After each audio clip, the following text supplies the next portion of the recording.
simpler.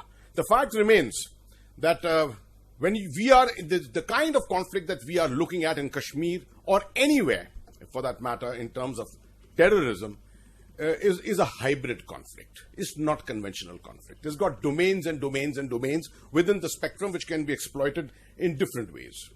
And therefore, this emphasis on the strategic cultural part of it is the most important thing to my mind. But in the general public today, you will find that the two takeaways from the media every day on Kashmir will be the averages in terms of kill ratios, which has come down to 1:1. Okay, it's fine.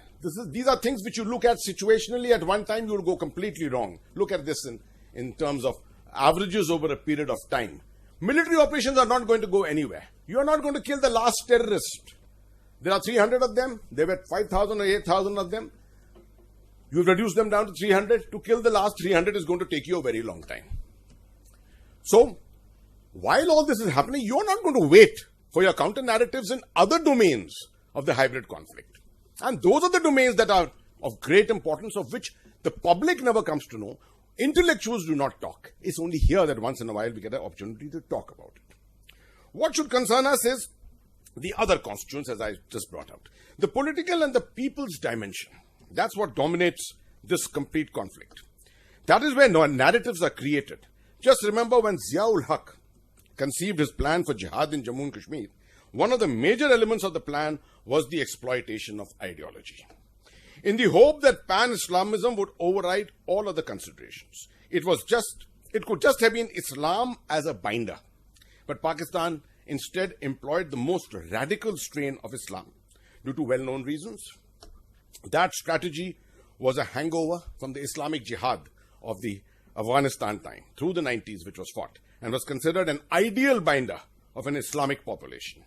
However, Kashmir's Islam is different, as Mr. Syed will tell you subsequently. Kashmir's Islam is the evolved form of Islam, transformed the mystic Sufist Islam. It has taken approximately 20 to 22 years of deliberate effort on the part of Pakistan and other agencies, with much financial backing and transplantation of a full clergy, that Kashmir's faith has almost been changed from Sufist to almost Sunni Wahhabi. It happened under our nose, right under our nose it happened. And the reason for it is because we have no idea about religion, we have no idea about faith. Our refusal to study the cultural terrain is the reason which is responsible for our discomfort today. And you can even extend this to the fact that we always considered in 1990 the exodus of the Kashmiri Pandits to be something political, not realizing how ideological it was. Also, what a major ideological link there was to that entire event. So, weaved around this larger issue of pan-Islamism is Pakistan's narrative, which has been characterized by 4 or 5 things. Firstly, the creation of a pan-Islamic identity, the extermination of the local minority, thus the Kashmiri Pandits, as their presence would have meant non-attainment of the radical Islamic Brotherhood, evolving the mosque as the center of the clarion call to create alienation towards other faiths and towards mainstream India, and making the mosque the center of vigilantism of its own kind. Introducing the Intifada model, the supposed non-violent way of fighting a superior adversary. The stone was adopted by the separatists as the symbol of non-violent resistance. So all this has led to a few trends which have been adopted in the Kashmir narrative at the behest of the deep state of Pakistan. Firstly, to support classical terror operations, they've got in for the Fidain type of operations to give impetus to other operations like the ambush and things like that.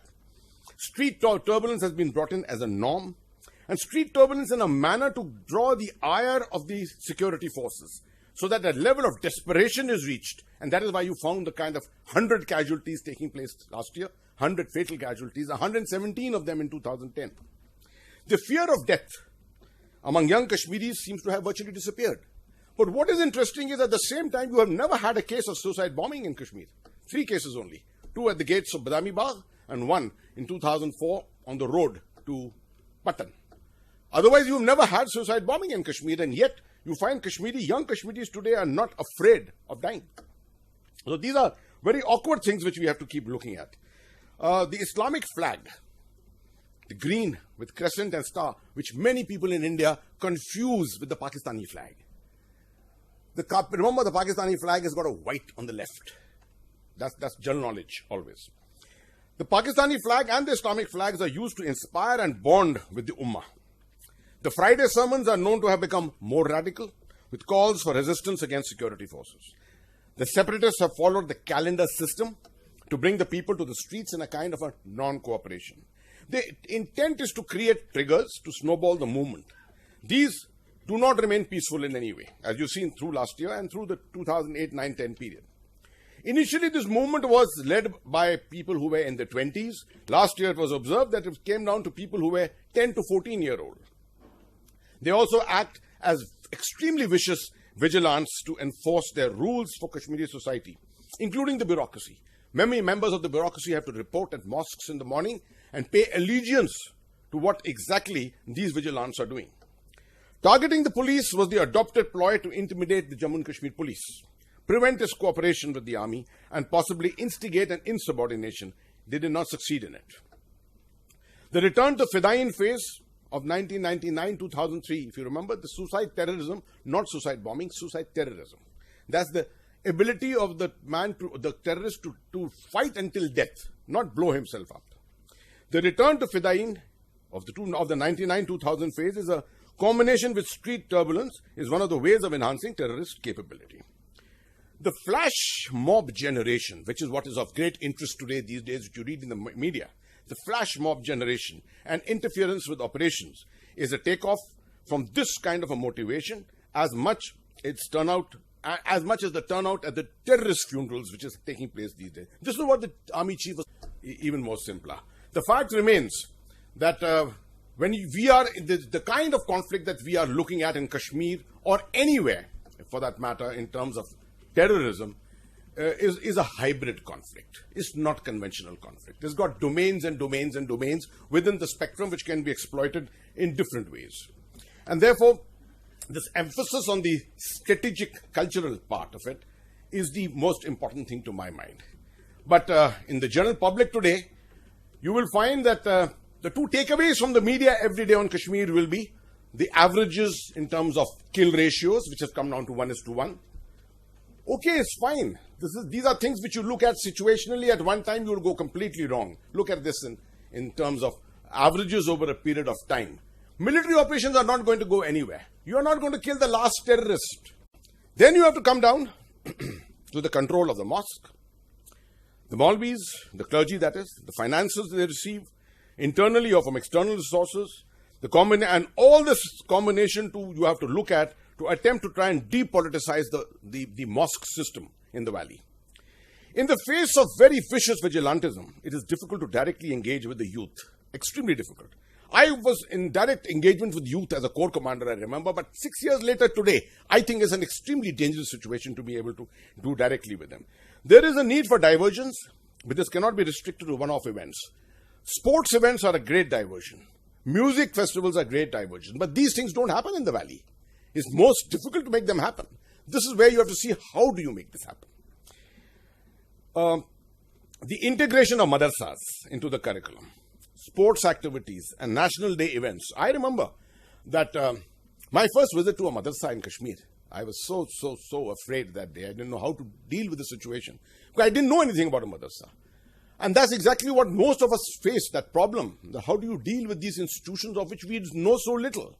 It's only after I made my first visit that I realized the most important thing was to ensure that we introduce sports, if nothing else, in this institution.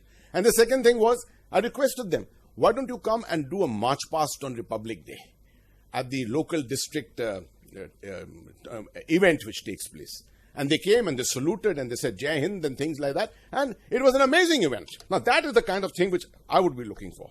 Direct outreach and embroilment in grassroots political activity at municipal and panchayat level. Now, panchayat elections, and you know, are taking place this year again, but the actual empowerment has never taken place. Gender equation. This is the next thing which we have to look at very strongly. The role of women of late has been extremely negative.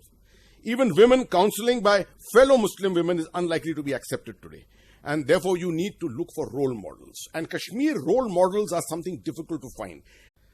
unless security is seen holistically, and unless we follow the same approach which Dr. Frank was telling us today, the whole of government approach, the comprehensive approach to resolving the thing, we will never be able to come to terms. A small anecdote at the end to finish it. We started with the Kashmir Premier League, a cricket tournament in 2011. We had almost 390 matches. We spent 1.45 crore rupees on it. We had Mr. Bedi, the famous spinner, who was advising us on that. And I asked him, how much would the BCCI have spent if they had to play 390 matches? So he said about 1,000 crores. And we spent 1.45 crores to play these matches. We kept 400,000 people off the roads, primarily playing, talking, watching, clapping, doing anything. What I'm saying is, there is such a negativity in that environment that anything which is positive will contribute to a counter narrative. But at the end of the day, remember, that tournament ran for 2 years. And in 2012, the audit authorities put an end to it. They said, we are not giving you the money to play cricket. So you understand the comprehensive nature, the comprehensive approach to problem solving. Thank you very much.